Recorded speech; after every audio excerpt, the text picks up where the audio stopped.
سر یہ بتائیں، آپ اکٹھے بیٹھے ہوئے ہیں، وہ کہتے ہیں 2013 میں پاکستان کا بیڑا غرق کر کے پاکستان پیپلز پارٹی نے، کیونکہ تحریک انصاف ہمارے پاس موجود نہیں ہے تو سوال تو اب ہم آپ سے کریں گے کہ 2013 میں جو پیپلز پارٹی نے نون لیگ کو پاکستان دیا اس کا بیڑا غرق کر دیا تھا، اور پھر یہ میاں محمد نواز شریف کا ویژن تھا جس نے ملک کو ان بحرانوں سے نکالا۔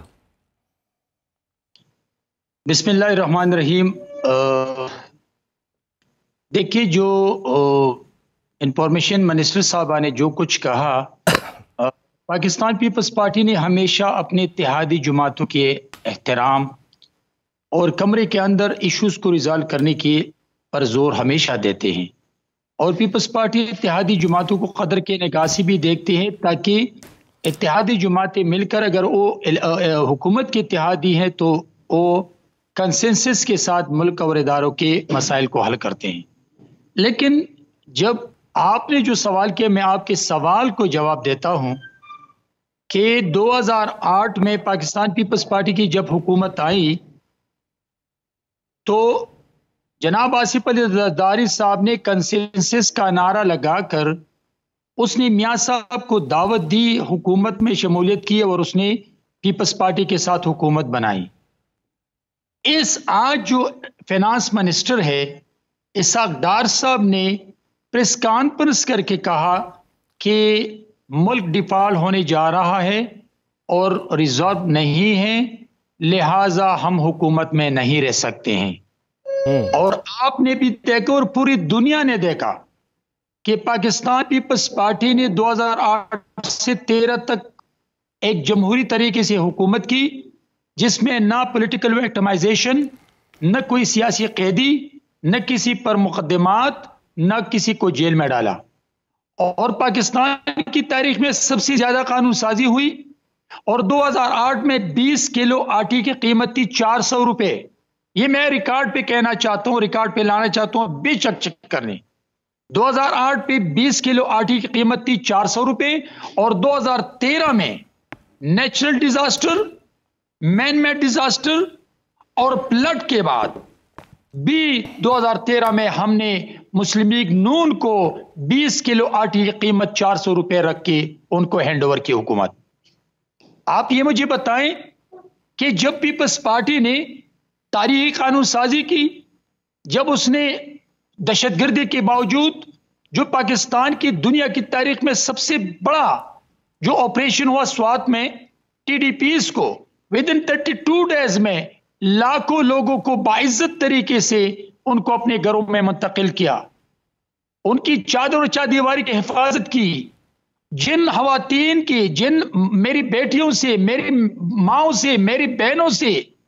میری بانجیوں کے سر کے دوپٹے گرائے تھے، جو سوات سے پاکستان کا جھنڈا ہٹایا،